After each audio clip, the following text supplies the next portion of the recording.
All right, everybody, how's it going? It is February 25th, 2020, and we just finished with week 3 in the XFL. So, of course, we've got to get ready for week 4.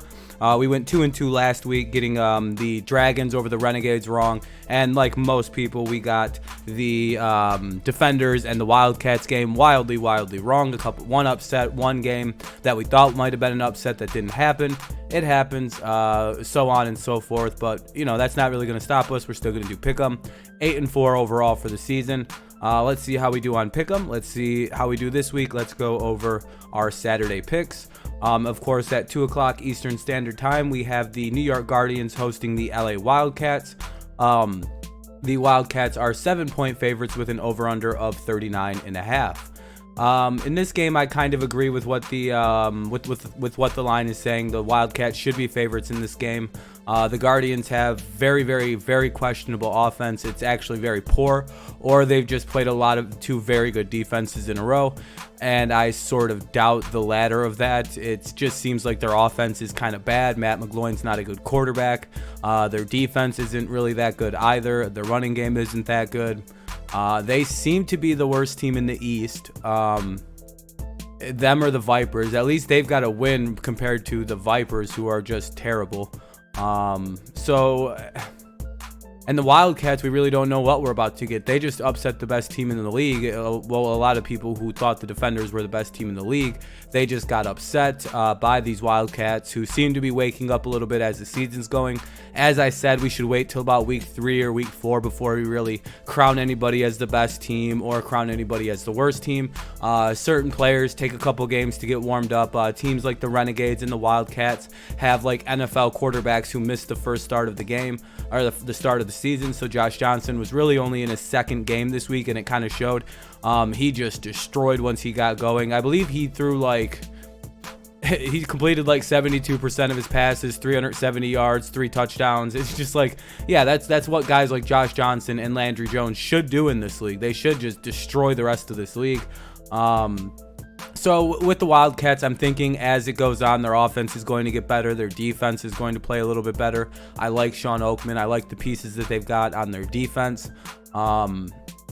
And I guess it took them a little bit of time to get going. So that's why I like the Wildcats in this game. 28-10. It's just the Guardians. Yeah, they'll be at home, but what does that mean? Is anybody going to show up to watch this team after the last couple games? I highly doubt it. But with the Wildcats, yeah, they look pretty good. Beat the Defenders, and they beat them too. It was like 39-3 or some shit. It was a beatdown. So I like the Wildcats in this game because it seems to be a mismatch, even though they have the same record. Like I said, it takes about 4 weeks to really judge this kind of a football operation. Let's go to the 5 o'clock game on Saturday with the Seattle Dragons heading to St. Louis to play the Battlehawks.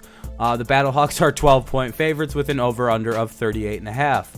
Yeah, they're really predicting the Dragons to score like 10 points. This is like the Battlehawks are predicted to absolutely murder this team. A 12-point line, that's quite big. Even at home, if you take away the home, that's still a 9-point line. Because you know how the home team generally, you give them about 3 points.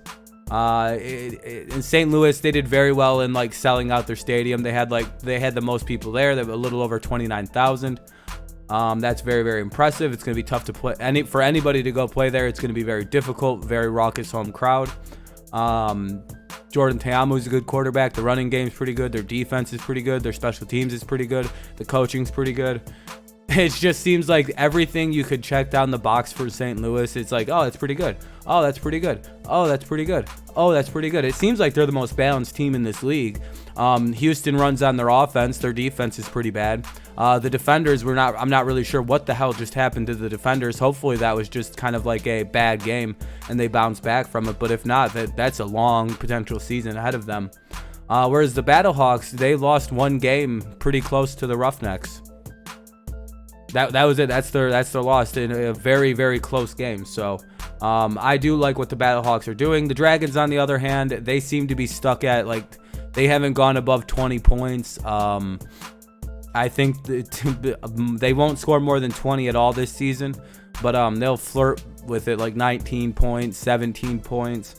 Their offense is a little The defense is a little I mean, I believe they played the Renegades last week, and like they played them pretty decently in the first half, and then they just didn't do anything the entire second half, and the Renegades just took over. So Seattle just seems to be a second-class team compared to the Battlehawks, so I'm going with the Battlehawks 31-16 in a bit of a blowout. Yeah, so those are my picks for Saturday. Let's go to Sunday. Games are a little bit later. This one at 4 o'clock Eastern Standard Time, and that is because I believe the games are more in the Central Time Zone. So this game is going to be the Houston Roughnecks taking on the Dallas Renegades. Dallas will be the host team. Pretty exciting. 2 Texas team. Texas versus Texas, the Texas Bowl. The line, surprisingly, is the Roughnecks are only favored by a single point with an over-under of 50.5. That might be the biggest over-under for the XFL so far, as the line of 12, the 12-point spread for the Battlehawks and the Dragons was 12. That seems like the biggest line, like point spread. Over-under of 50.5 in this game is quite hilarious, and I think they'll get it. I'm gonna go with the Roughnecks here in this game. This is a game that they could lose, and it's very, very possible they might lose this game. And the reason is, I know the Roughnecks have this great offense. They seem to be unstoppable on offense, and I don't think the Renegades are going to stop them on offense. But they do sometimes mess up, make a few mistakes. That's how you've seen the Battlehawks stay in the game. They had a weird game where it just seems like the Roughnecks, if they didn't have this great offense, they'd be a terrible team because they have absolutely no defense to speak of. And if the Renegades can kind of get hot and stay hot like they did in the second half of the Renegades with the Dragons, and then with Landry's first game, week 2, if they can get hot, it would, earlier than they did in all those other games, because it did take the Dragons or the Renegades a little bit to get going against the Dragons. You can't do that against the Roughnecks because you will be playing at a very, very, very aggressive game of catch-up, which I don't think a lot of these teams are capable of doing. So Dallas cannot start slow, which they've typically done all season, and I think that's what's going to do them in. They're going to have a weird slow start in this game and then come storming back at the end. But the Roughnecks will have a comfortable lead. They'll be able to just keep scoring, even as the lead continues to shrink. And that's why I think the Roughnecks will win this game. Basically, I trust PJ a little bit more. This game's going to probably become a shootout, and I like what I've seen from the Roughnecks a lot more in terms of scoring capabilities. They're a lot more consistent than the Renegades, who literally have only played good in the second half of games. So I'm going to be going with the Roughnecks in this one, 37-30. The line should be a little bit bigger than what it is, because that seems far too small of a line. I know it's probably more like 4 or 5 because of the 3 points they throw to the home team. But yeah, no, I just don't trust the Renegades offense compared to the Roughnecks. This game will not be defensively sided.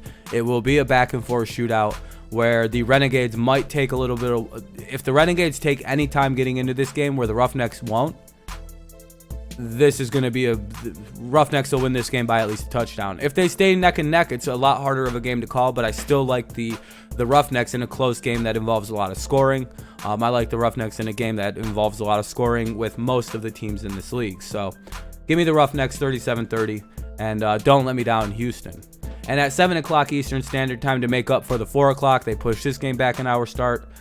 We have the DC Defenders taking on the Tampa Bay Vipers. The Defenders are 1.5 point favorites, which I really do not understand how they're.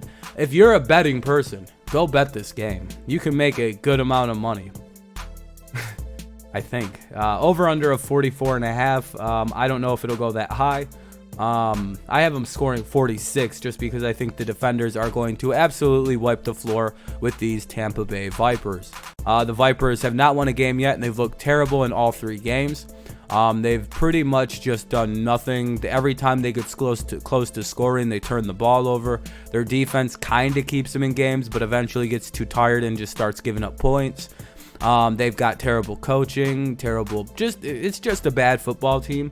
Whereas the Defenders, sure, they had that embarrassing upset at the hands of the Wildcats, but I don't think it's that embarrassing. I think it's more of a case of Josh Johnson's like a proven NFL quarterback who can actually play backup in the league, who can win some NFL games against NFL talent. Once he gets warmed up and gets going against all these dudes in the XFL, I don't think a lot of teams stand a chance against what Josh Johnson's capable of doing to them. Like, I know he's not that good to us, but like to the XFL dudes, he's a real dude. Like, that's a real NFL quarterback. He is going to light this league up just like he did last week against the Defenders. They had no idea what to do with Josh Johnson once he got going. They're like, we didn't know he was this good. It's like, well, he's the only one with real NFL experience other than Landry, sort of. So, like, I don't know. I feel like the Defenders got caught off guard by the LA Wildcats playing up to what they should be playing up to. So, you know, the Wildcats were like the third or fourth favorite team going into the season because of the offense, and they showed why. The Defenders, again, I like them to win this game. There's not really much to go over here. It should be an easy win unless the Vipers magically come to life too. Highly doubt that. I think the Defenders are still one of the best teams in the league, but I think the Wildcats woke up and caught them off guard. I wouldn't use that game to take away from the Defenders. Give me the Defenders 33-13. So real quick, I have the Wildcats over the Guardians, the Battlehawks over the Dragons, the Roughnecks over the Renegades, and the Defenders over the Vipers. There's my overall pick'em record: 8-4, 2-2, 4-0, 2-2. Hey, maybe history repeats itself and I go 4-0 this week. That would be quite cool. So that's pretty much going to be the end of this. It's an 11-minute long video, so trying to keep these under 12. If you enjoyed the video, leave a like, subscribe to the channel if you're new here. Both those things help grow the channel, and you won't miss out on what I'm doing. We do fun shit here. Yeah, leave a comment with your picks down below. I'll make sure to comment back. If I miss them, I'm sorry. I've been a little bit busy lately, so it happens. Whatever. Yeah, that's pretty much it. Leave a like, subscribe, leave a comment down below, and I'll make sure to get back to you. How are you enjoying the XFL? Whatever you want to talk about in your comment. But yeah, who do you think is going to win? What do you think of the Wildcats beating the Defenders? All that shit. Leave it down below. I'll be sure to get back to you. Thank you so much for listening to this DRTV presentation. I'm Dirty Rob. Have a good one. Peace.